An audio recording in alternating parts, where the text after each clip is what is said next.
Hello, it's Polish Paul VR, welcome back to the channel. We are here today to do some more PlayStation VR2 news.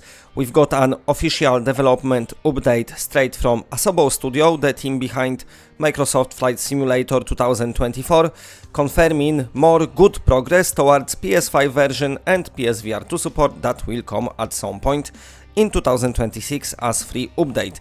Meanwhile, brand new job listings from Sony Japan Studio suggests there is still long-term support for PlayStation VR2 planned for the future, a great sign for fans worried about Sony's commitment to the PlayStation VR2 headset.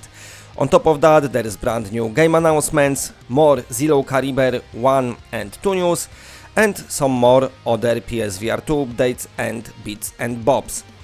If you're enjoying those PSVR2 news videos, remember to like the video and subscribe. It really helps me stay relevant and keep this channel growing, and I couldn't do that without your support. So thank you very much. Now let's go and let's get ready to shred, because God of Riffs, the battle for the Metalverse, officially launches on PlayStation on December 1st, 2025. Developed by VR2, should I say, this heavy metal rhythm slasher turns your controllers into twin guitars as you slice through skeletons and monsters to the beat of face-melting riffs. It's basically Beat Saber with a demonic twist, like fire, skulls and chaos everywhere, and also if you release Beat Saber, like in 2000. Originally released on PC VR and Quest, the PSVR2 version adds a brand new story mode, improved visuals and full sense controllers, haptic and triggers for a more immersive feel. Each stage features original metal tracks and your timing keeps the music alive. Miss too many beats and the world richly collapses around you. This game, when it's first released on other platforms, has those its own like metal songs, but now they added proper bands, what people know. Now for all of you horror fans, keep on marking your calendars. This one is January 30th, 2026. As on this day, a brand new double pack physical release is coming, so collectors, get ready. This will feature Do Not Open and its PSVR2 spin-off Overdark, both on a one single disc. In Do Not Open you play as Michael Gornge, if I'm saying it right, a scientist trapped inside a wrapped version of his own home, a shifting maze filled with psychological traps and a presence that stalks your every move. The Norvia versions sets the stage for what's to come, because then Overdark takes the fear to the next level on PSVR2. No more flat bullshit, we spit on that. In VR you become George Foster, investigating the same mansion after the events of the first game, but this time Michael has become the enemy, because he's an angry Michael now. Using PSVR2 immersive controls and 3D audio, every click, whisper and shadow feel dangerously real. It's two connected nightmares in one terrifying package. Do Not Open and Overdark arriving on 30th of January 2026. We've got also brand new development update for the Microsoft Flight Simulator and from the team behind it, and this one includes great news for PS5 owners and also those waiting for the upcoming PSVR2 version. According to the official October 30th, 2025 development update, new beta builds have been released for both Sim Update 4 and the PlayStation 5 version of Microsoft Flight Simulator 2024. This means community testers are already flying on Sony's console under version 1.006.019, with the team now focused on polishing performance, refining controller input and optimizing visuals for PlayStation 5 hardware.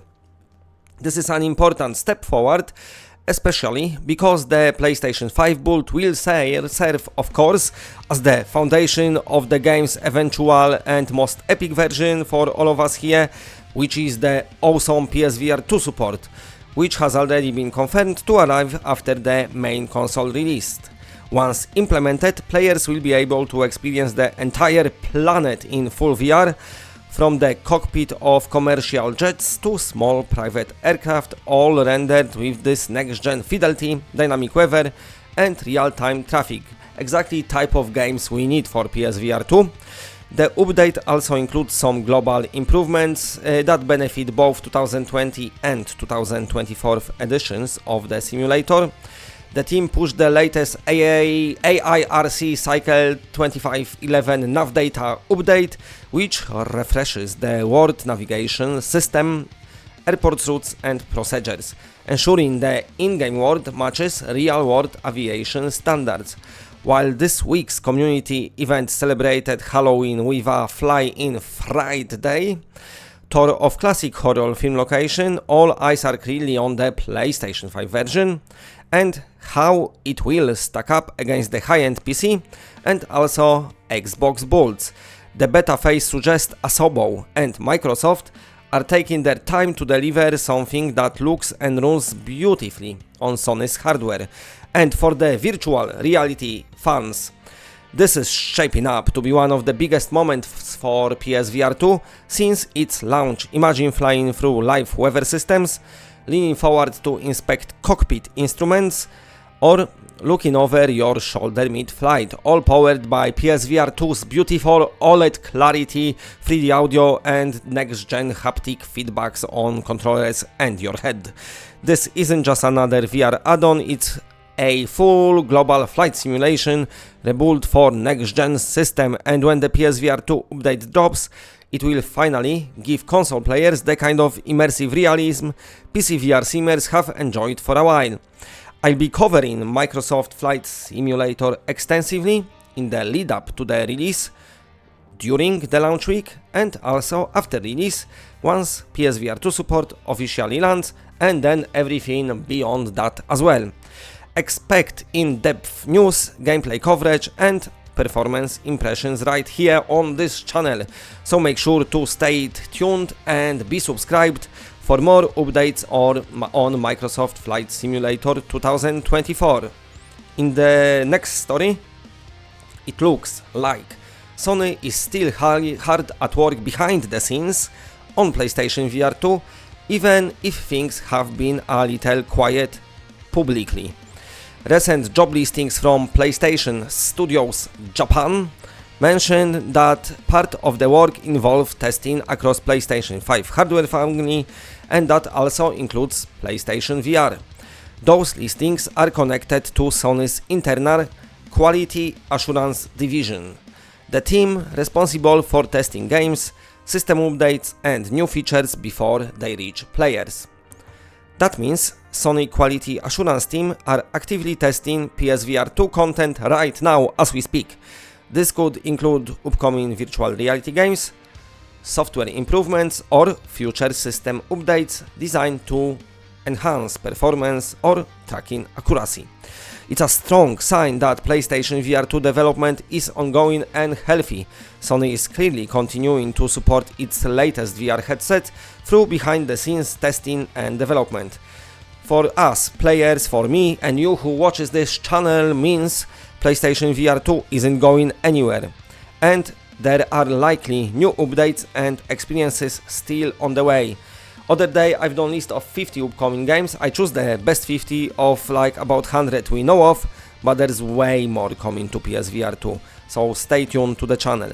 So if you're a VR fan, this is yet another reassuring sign that Sony's commitment to virtual reality on PlayStation remains very much alive.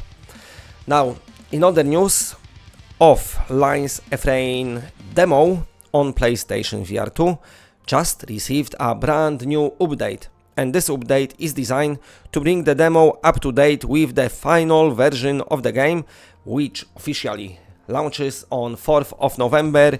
It's just around the corner. This latest patch adds several new options and quality of life improvements, including anti-aliasing settings, a sharpness slider and other small tweaks to fine-tune visuals and performance, and you can even check out how the game looks with or without eye tracking and foveated rendering. Players can now adjust the image quality to their liking, which should make the dark atmospheric world of Lies and Rain look even better on PSVR2. I must say it again, 4K, fucking beautiful OLED display. Anyway, the update also includes various comfort and usability improvements, giving players a smoother and more refined experience ahead of release. So, long story, cut short, the developers have made sure the demo now matches the full version you'll be playing next week. Of Lies and Rain releases on 4th of November, and it looks like the PSVR2 version is shaping up very nicely.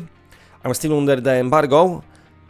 I'm playing it, reviewing it. My review should be dropping tomorrow if I finish it tonight, so pretty cool. Anyway, next story, and we need to talk about Zero Caliber 2 remastered, which gonna lead us to Zero Caliber 1 as well, news, both of them. So, anyway, Zero Caliber 2 remastered has officially launched on PCVR yesterday, and trending right at the top of the global Steam charts. And I'm not talking here just the VR category, but across all games, and this is huge achievement for a dedicated VR release, especially on Steam, which a lot of times is very quiet. I think the game eventually managed to get like over 30,000 wishlists, which is huge for VR game in 2025, so congratulations to the team.